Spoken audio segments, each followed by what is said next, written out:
Bonjour et bienvenue dans Street Foot, toujours en direct du Qatar. Aujourd'hui, je suis avec Graïd, le spécialiste du football tunisien. Bonsoir Graïd. Bonsoir à Nice et bonsoir à toute la communauté Street Foot. Exactement. Donc là, aujourd'hui, on va faire un petit point sur la journée du groupe du Cameroun et également du Ghana. Le Cameroun qui a perdu son premier match, 1-0, Graïd, face à la Suisse. Ouais, et ironie du sort, un but de Mbolo d'origine camerounaise qui, comme on l'a pu le constater, il n'a pas fêté son but. Il n'a pas célébré, exactement. Bon, après, voilà, de ce qu'on a vu du Cameroun en cette année 2022, on n'espérait pas grand-chose. Les déclarations d'Eto fait beaucoup rigoler tous les supporters camerounais. Bon, il n'y a pas d'élimination pour l'instant, mais on y va tout droit.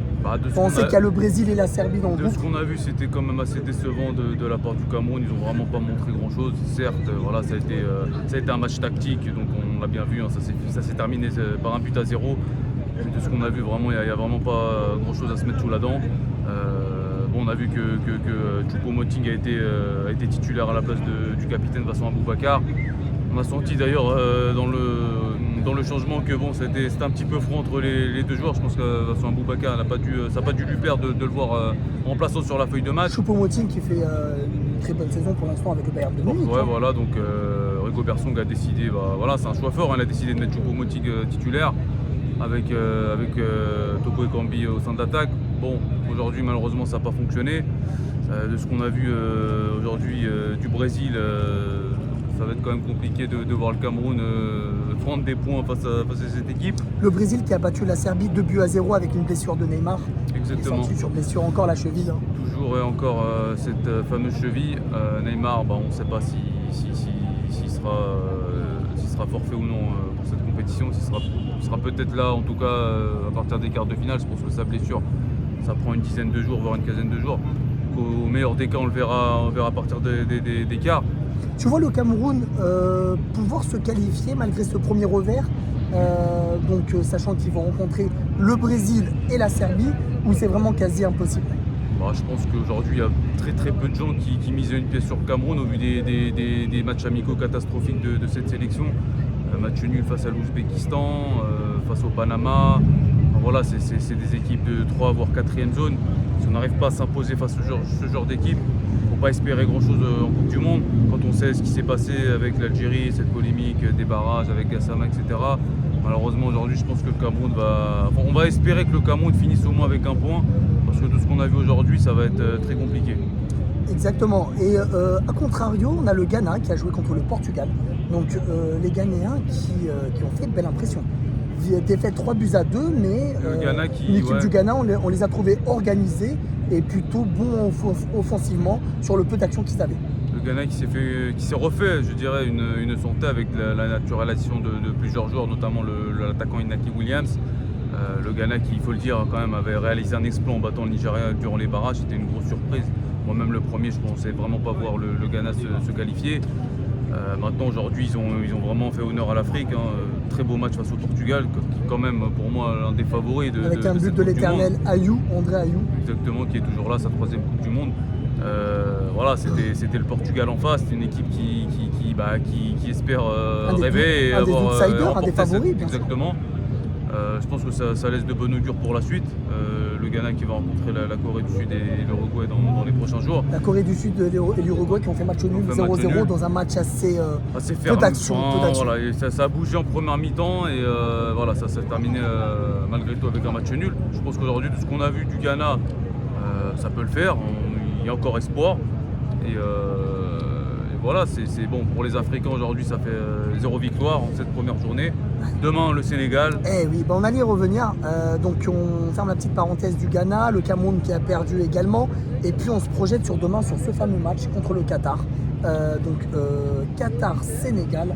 Et là, c'est qui tout double. Soit ça passe, soit ça casse, comme on dirait. Là, les hommes d'Aliou Cissé vont devoir se bouger demain. Car comme tu l'as dit, demain ça passe ou ça casse. Je pense que là, s'il y a défaite ou s'il y a contre-performance, ne serait-ce qu'un match nul, je pense que ça va être la porte pour le Sénégal. Malheureusement, comme on l'a dit lors de l'émission de la veille, ils se prennent le Qatar en 2e journée. Le Qatar qui s'est fait ridiculiser lors de la première journée. Je vois vraiment pas le Qatar encore rééditer cette performance catastrophique. à la maison, avec l'environnement dans lequel on a connu déjà la Coupe arabe, etc. On va pas rentrer dans les détails. Je ne vois vraiment pas le Qatar demain perdre. Ça va être compliqué pour le Sénégal. Ils n'ont plus le choix. Demain, il ne faudra pas se poser 10 000 questions. S'il y a encore espoir de se qualifier pour les huitièmes, il faudra y aller, il faudra gagner ce match. Ensuite, il y aura l'Équateur. L'Équateur qui rencontre demain les Pays-Bas. Pays-Bas qui ont gagné leur premier match, qui peuvent se qualifier dès demain. Le Sénégal a encore, on va dire, son destin entre les pieds. Une victoire demain permettrait de jouer tout en dernière journée. Effectivement, après comme on l'avait dit hier, c'est vrai que l'absence de Mané, on sent que ça a vraiment déstabilisé l'équipe. On voit qu'apparemment demain, Dia ne sera pas titulaire, elle sera remplacée par Ndiaye, de ce qu'ont dit les médias donc sénégalais. Dia qui joue numéro 9. Exactement. Donc c'est que Dia n'a pas satisfait le coach. On verra demain, je pense, un très gros match. Faudra savoir gérer la pression. Je pense que les Qataris demain vont vraiment les secouer dès les premières minutes. Ils n'auront pas le choix. Ouais. Je pense que là, ils ont à se faire pardonner. Ça fait plus de 15 ans qu'ils préparent cette Coupe du Monde. En tout cas, le Sénégal a les armes pour pouvoir contrer l'équipe du Qatar. De ce qu'on a vu durant la première journée, je pense que le Sénégal est favori. Il ne faut pas oublier que le Sénégal aujourd'hui a fait un gros match face aux Pays-Bas. Oui, ils ont manqué d'expérience. Quand on ne sait pas marquer, il faut savoir ne pas encaisser. Chose que le Sénégal n'a pas compris. Et je pense qu'aujourd'hui, ils ont énormément appris de cette défaite. Je pense que demain, logiquement, on pourrait voir quand même le Sénégal s'imposer. Mais voilà, comme on sait, l'environnement est particulier. On est chez le pays organisateur, le Qatar. Aussi, ils ont vraiment pas envie de se louper. Ça fait plus de 15 ans qu'ils sont en train de bosser sur cette Coupe du Monde. Ça ne peut pas se terminer comme ça pour eux. Le parcours est un peu plus difficile pour le Qatar parce que rappelons à nos auditeurs que si le Qatar gagne demain, il se retrouve en troisième journée contre les Pays-Bas. Exactement. Donc ultra favori de ce groupe. Et après, on peut se dire que si les Pays-Bas s'imposent face à l'Équateur, ils seront déjà qualifiés, peut-être assurés de finir premier, peut-être qu'ils tourneront. Ça reste à voir. Maintenant, demain, ça va être un match vraiment à ne pas louper. Je pense que ça sera un très très gros match. Et bonne chance au Sénégal parce que je pense qu'on a quand même besoin dans cette compétition de plusieurs pays d'Afrique en huitième de finale. Un petit bilan des équipes africaines jusqu'à aujourd'hui. Bilan quand même qui reste assez mitigé, défaite du Ghana, défaite du Cameroun, défaite du Sénégal, voilà, match nul du Maroc et de la Tunisie. C'est négatif alors. Plutôt négatif.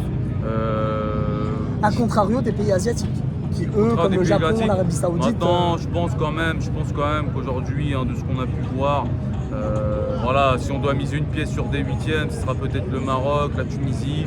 Un degré moins d'aujourd'hui le Sénégal avec sa défaite. Peut-être que demain la situation changera. Mais voilà, moi je pense que bon, alors le Cameroun, on n'en parle même pas. Je pense que pour moi c'est déjà plié. Le Ghana, ça reste. La Corée du Sud et l'Uruguay. Ça va être quand même des gros matchs parce que le Ghana, ils ont fait un gros match qu'ils vont pouvoir éditer ce genre de performance. Et puis le Ghana qui a une revanche à prendre contre l'Uruguay. Exactement, donc ça va être intéressant. Cette fameuse main de Suarez en 2010 qui a brisé tous les rêves d'un continent. On verra, mais aujourd'hui on va miser, si on doit mettre une pièce, je pense qu'il y a le Maroc et un degré moins de la Tunisie pour se qualifier pour les huitièmes de finale. Très bien, et la Tunisie qui jouera samedi, on vous fera une petite émission demain pour vous donner un peu l'état des lieux. L'état des lieux exactement et vous dire comment ça va se passer avec peut-être une formation probable. On a vu que le coach Jalel Kadri, le coach tunisien, avait, selon les dires des journalistes, peut-être va changer 2-3 joueurs. Donc on en parlera demain. Et puis on vous donne rendez-vous juste après le match du Sénégal en espérant une victoire sénégalaise. Allez, à bientôt. À bientôt.